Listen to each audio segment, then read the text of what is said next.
Hello, हाय, नमस्ते। मैं हूँ अंबिका सिंह, आप देख रहे हैं लहरें। आज हमारे साथ जुड़ चुकी हैं डॉक्टर अनु, जो केबीसी के अपकमिंग एपिसोड में हमें नज़र आने वाली हैं। हेलो डॉक्टर अनु जी, कैसी हैं आप? मैं बिल्कुल ठीक हूँ, थैंक यू। आप कैसे हैं? All good ma'am. कैसा रहा आपका हॉट सीट पर बैठने का एक्सपीरियंस?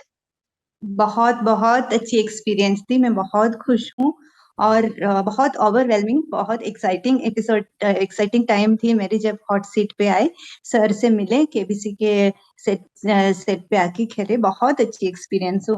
अभी भी बहुत खुश फील हो रही हूँ, और बहुत एक्साइटेड हूँ मेरी एपिसोड देखने के लिए आज।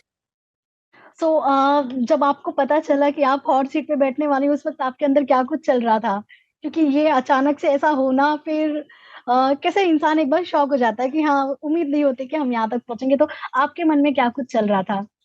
हाँ जी, बिल्कुल। जब केबीसी के सेट पे आए थे हम हमारी पूरी टीम मेंबर्स, तो हम बहुत खुश थे। सेट तो इतना सुंदर है और इतने अच्छे से उन्होंने कंडक्ट कर रखी है, तो वो बहुत इम्प्रेसिव थे। पर हम बहुत डर गए थे कि अभी फास्टेस्ट फिंगर आएंगे, अभी खेलना है। बहुत एक्साइटेड भी थे कि हमारी फास्टेस्ट फिंगर आने वाला है। तो एक तरह की मिक्स्ड फीलिंग्स थी। बहुत डर डर के, मतलब मेरे हाथ ऐसे शिवर कर रही थी। मैं ऐसे बिल्कुल ट्राई कर रही थी कि अच्छे से कंसंट्रेट करूं, समझूं कि क्वेश्चन क्या है और जल्दी से लॉक करूं। और हमें पता नहीं चलता कि क्वेश्चन इतने जल्दी से आता है, आंसर दे जाते हैं, और कितने टाइम में कर गया वो तो हमें पता भी नहीं चलता। और जब सर ने मेरी नाम अनाउंस की, तो मैं तो बिल्कुल बिलीव नहीं कर पा रही थी कि हाँ, मेरी नंबर आई है, मैं जाऊंगी हॉट सीट पे। So it was like an unbelievable but very happy moment. Okay. एक होता अभी तो कैसे आप सर से मिल चुके हैं, हॉट सीट पर भी बैठकर आ चुके हैं, तो अभी जो मतलब एक बार अगर हम कहीं रियलिटी शो में ऐसे कहीं क्विज कंपटीशन में बैठ जाते हैं, तो हमारे जो घर वाले हैं उनका हमसे थोड़ा-सा रुतबा जो है अलग हो जाता है। लेकिन आप तो खुद एक प्रोफेशन से डॉक्टर है, तो आपका तो रुतबा अलग ही है। लेकिन हॉट सीट पे बैठने के बाद आपका अभी कैसा हो गया है सबके साथ रिलेशन? हाँ, बिल्कुल। कि मेरे फ्रेंड्स, मेरे फैमिली मेंबर्स, सब लोग यही बोल रहे हैं कि हमें पता नहीं था कि तुम इतना कुछ कर पाओगे। तो मैं बहुत खुश हूँ कि I proved something. I am very happy about it. Okay. आपने वहाँ पे जाने से पहले खुद को किस तरह तैयार किया था? मैं तो बहुत सालों से चाहती थी कि केबीसी में पार्टिसिपेट करने के लिए। पर जैसे आपने बोला, कि मेरी प्रोफेशन, मेरी एकेडमिक्स ऐसी थी कि बहुत टाइम देना पड़ता है। पहले ग्रेजुएशन, उसके बाद पोस्ट ग्रेजुएशन, उसके बाद क्लिनिक एस्टेब्लिश करने के लिए टाइम देना पड़ता है, और उसके साथ फैमिली। और आपको पता ही है कि लेडीज को इतना टाइम हमें फैमिली के लिए भी देना पड़ता है, तो we get very less time for ourselves.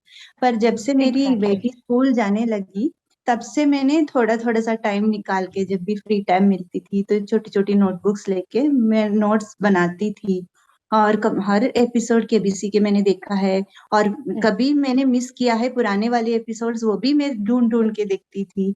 और हर क्वेश्चन जो मुझे नहीं आता है, वो नोट्स बना के रेफर करके लिखती थी, पढ़ती थी। और जब से प्ले अलोंग स्टार्ट की है, मैंने एक भी प्ले अलोंग एपिसोड नहीं छोड़ा है। सब कुछ कभी की प्ले अलोंग के साथ, मतलब जल्दबाजी में कभी गलत हो जाता है, फिर भी जी, मैंने अपने आप को इम्प्रूव करने की कोशिश की थी। जी। जैसे कि आप प्रोमो में देखा गया है कि आपसे जब भी आपसे पूछते हैं कि आप जीती हुई राशि में से आपके पति को क्या गिफ्ट देंगे, तो आपने वो ना कहा है। तो मतलब उसके बारे में आप क्या कुछ बताना चाहेंगे? मतलब आपने क्यों ऐसा कहा था? हाँ, वो तो मतलब मैंने ऐसे ही कहा था, कि हम तो मैं तो हस्बैंड को, अपने हस्बैंड को गिफ्ट देती हूँ। पर गाइस ऐसे है कि उनको पता नहीं चलता कि क्या दूं।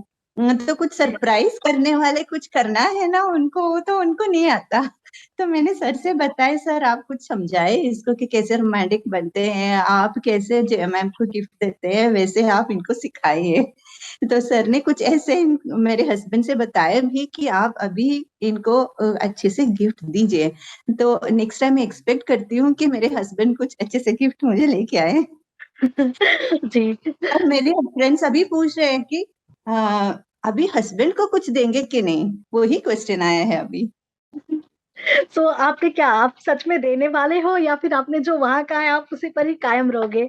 नहीं, नहीं, बिल्कुल दूँगी। जो मेरे हैं वो हम सबके हैं ना, हमारी फैमिली के हैं। जी। डेफ़िनिटली दूँगी। सो आप ये जो जीती हुई जो राशि रहेगी इसका आप क्या करना चाहते हैं? अगर आप हमसे डिस्कस करना चाहें कि मतलब वैकेशन पे जाना चाहेंगे या फिर किसी और चीज़ों में इन्वेस्ट करना चाहेंगे, क्या करेंगे आप इतनी राशि का? जो धनराशि मैंने जीती है, वो एक्चुअली मेरी प्रोफ़ेशनल लाइफ़ में भी मैं यूज़ करना चाहती हूँ और पर्सनल लाइफ़ में भी यूज़ करना चाहती हूँ। जैसे कि मैं एक डॉक्टर हूँ, तो मेरी प्रोफ़ेशन में मैंने बहुत सारे लोगों को ऐसे देखा है, जिन्हें हेल्प चाहिए होता है, कि जी, हमारे लेवल पे जो हेल्प हम कर सकते हैं, वो हम करते हैं। मतलब जो उनकी फ़ीस के रूप में हो या उनकी मेडिसिन्स के रूप में हो। पर जी, कुछ स्पेशली जो ओल्ड एज में लोग होते हैं, उनको कंटीन्यूअस सपोर्ट चाहिए होता है। कभी जी, कुछ बच्चे बीमार पड़ते हैं तो माँ-बाप वो काम पे नहीं जा सकते, वो उनको साथ में बैठना पड़ता है, तो पैसे कहाँ से आएँगे? ऐसे वाले स्टेज में मैं वैसे लोगों को उनकी सपोर्ट बन के रहना चाहती हूँ, तो I want to use this money to help kind of people who really require help. वो मैं हमेशा से करना चाहती थी और मैं ज़्यादा कर पाऊँगी। जी। और तो जैसे कि आपकी एक बेटी भी है आपने बताया, तो शो का हिस्सा बनने के बाद से बेटी का आपकी तरफ जो नज़रिया था वो कैसा है? नहीं, नहीं, वो तो मुझे पहले से ही हेल्प करती थी, मतलब जो जब मैं पढ़ती हूँ, वो भी क्वेश्चन्स लिख के आती है, कि वो उनकी टेक्स्ट बुक से लिख के आती है, वो अभी उनकी रामायण में उनकी टेक्स्ट बुक है, तो वहाँ से क्वेश्चन्स लेके आती हैं, तो पढ़ाई में मेरी हेल्प करती है वो। ओह! तो अभी उनको पता है कि हाँ, कुछ बड़ा हुआ है, कुछ मम्मा ने कुछ अच्छे से किया है, तो वो बहुत खुश है। जी। सो हॉट सीट पे बैठने के बाद सेट का कोई ऐसा एक्सपीरियंस जो आपको बहुत पसंद आया हो, वो आप आपके दर्शकों के साथ हमारे दर्शकों के साथ आप शेयर करना चाहें? सेट में एक्चुअली केबीसी शो हम देखते हैं, जो टीवी पे जो शूट हुआ है वो हम देखते हैं। पर जी, जब से हम केबीसी में आए हैं, केबीसी की टीम हमें इतना अच्छा हमारा ख्याल रखा है। मतलब हम इतने टेंस रहते हैं, हमें जो शो के बारे में टेंस रहते हैं, हमें कुछ नहीं आता कि कैमरा के आगे कैसे फेस करूँ, कैसे बात करूँ, सर के आगे कैसे बात करूँ, कुछ पता नहीं चलता हमें। इतने जी, अच्छे से सपोर्ट किया है, इतने अच्छे से ग्रूम किया है हमें कि हम अच्छे दिखें। और सर भी बहुत-बहुत जो हम कैमरे पे दिखते हैं, उससे ज़्यादा स्वीट है सर। तो जी, that is a very really good experience. जो कैमरा पे हम दिखते हैं, शो पे दिखते हैं, उससे 10 गुना ज़्यादा है, अच्छा है उस वहाँ पे एक्सपीरियंस। तो ये बहुत-बहुत सुंदर मोमेंट्स है मेरी लाइफ में, ये मैं जी। सो जैसे कि आप एक डॉक्टर भी हैं और प्लस एक आप जैसे कि आपकी फैमिली भी है। तो ये कुछ करना मतलब आपके दिमाग में आया कहाँ से कि मतलब मुझे केबीसी में जाना ही है? वो एक बहुत सालों की सपना थी मैडम। ऐसे नहीं कि हम ड्रीम्स देखते हैं कि जी, और केबीसी ऐसा एक शो है जो हर किस्म के लोगों को चांस देते हैं। ऐसे नहीं जी, कि ये सोशल स्टेटस पे, नहीं नहीं तो ये एज ग्रुप पे, वैसे नहीं। हर जी, किस्म के लोग आते हैं और देखिए सर, सारे लोगों से इतने अच्छे से मिल-जुल के बातें करते हैं, सारे लोगों को इतने प्यार और रिस्पेक्ट देते हैं। तो जी, और मैं साउथ से हूँ, ये भी शक थी कि मेरी लैंग्वेज भी उतनी अच्छी नहीं है जैसे नॉर्मली हिंदी बोलती है। जी, क्या मुझे एक्सेप्ट करेंगे कि नहीं, वो भी मुझे पता नहीं था। पर जी, मैं बहुत-बहुत चाहती थी, तो मैंने ऐसे सोचा हाँ, मैं ट्राई करूँगी। एक दिन शायद मेरे कॉल आएँगे, तो मुझे अच्छे से प्रिपेयर्ड रहना है। और केबीसी वालों ने मुझे ये चांस दिया, तो I wanted to thank them. Okay. So जैसे कि आपने कहा आपकी हिंदी जो है वो कमज़ोर है।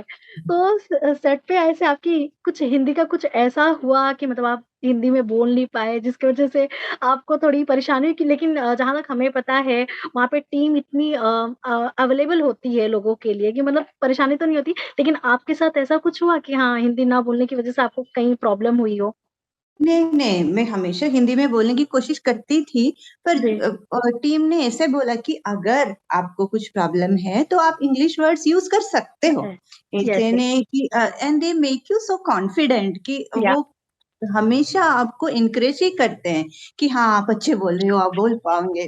कभी नहीं बोला कि never, always they were positive only. हाँ। या एंड माय फ्रेंड्स आल्सो, जैसे मेरे साथ हमारे दूसरे फास्टेस्ट फिंगर कंटेस्टेंट थे, वो भी ऐसे थे कि बोल रहे थे कि हाँ, आप अच्छी है मैडम, आप अच्छी कर पाओगे, आप अच्छी बोल रहे हो। Then I was also very confident. Okay. So Anu ji, आप जाने से पहले आपके दर्शकों से मतलब क्या कहना चाहेंगी? अगर जिसे और भी आना है शो में, उसको आप क्या टिप देना चाहेंगी? देखिए, मैं भी आप लोगों के जैसे केबीसी में आने की सपना बहुत सालों से देख रही थी। मैंने अपने कोशिश की वजह से मैं आज आपके सामने आ पाई हूँ, सर के साथ केबीसी में भाग ले पाई हूँ। और केबीसी हमें अभी प्ले अलोंग की मौका भी दे रही है और हर हफ्ते प्ले अलोंग से सेलेक्ट भी करते हैं। तो अपने आप में विश्वास रखिए, पढ़ते रहिए, अच्छे से प्रिपेयर करते रहिए, केबीसी देखते रहिए, और एक दिन आपके कॉल आएंगे और जरूर आप अमिताभ बच्चन सर के साथ केबीसी खेलेंगे। All the best for all of you. Thank you so much doctor Anu Lahre के साथ जुड़ने के लिए और आपका कीमती वक़्त देने के लिए हमें, and all the very best. आप ऐसे ही सक्सेस की सीढ़ियाँ चढ़ती रहिए। Thank you thank so you. Much. Thank you thank you madam. So much.